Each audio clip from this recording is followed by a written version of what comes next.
I wonder if some of those same people might find a third view comforting, one according to which God saw this coming. He didn't do this to you. This is a Yes. world with free creatures.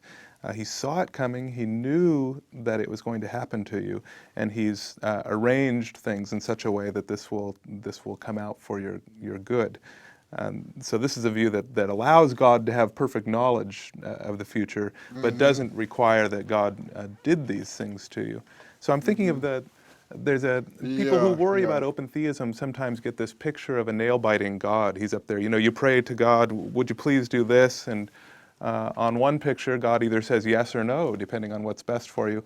On another picture, He's got to say something like, well, I'll do my best. But what you've asked for depends on the free choices of creatures, and so, we'll see how it goes. Well, I mean, in fact, some of the things that we ask for do depend on the free choices of creatures. I mean, and and because of that, they may not come out the way we want them to, uh, and may not come out the way God wants them to. And it seems to me that's a core fact about the world, about the way the world works.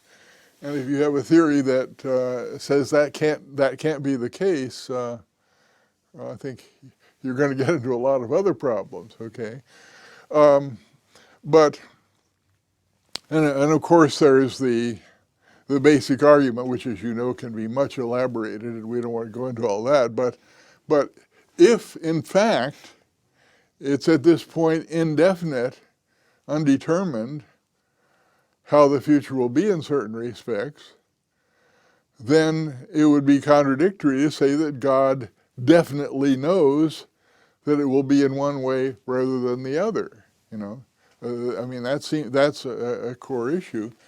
But and on the other hand, of course, God can foresee a lot of things that are coming.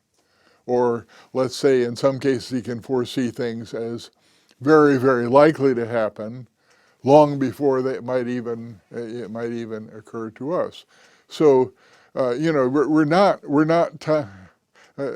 God isn't biting His nails, okay? But things can happen differently than God wants them to happen, And I think one of the really difficult things about the view that God controls everything, well, if you say God is totally in control of everything, then God always gets exactly what He wants, because what He gets is the way He has decided to make things happen. And if that's the case, then one would think, I mean, it really follows that God must be totally delighted with everything that happens exactly the way it happens.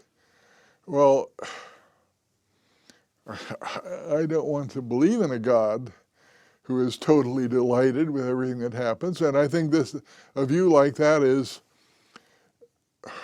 hugely contrary to the Bible, which presents God as being very unhappy with a lot of things that happen. So if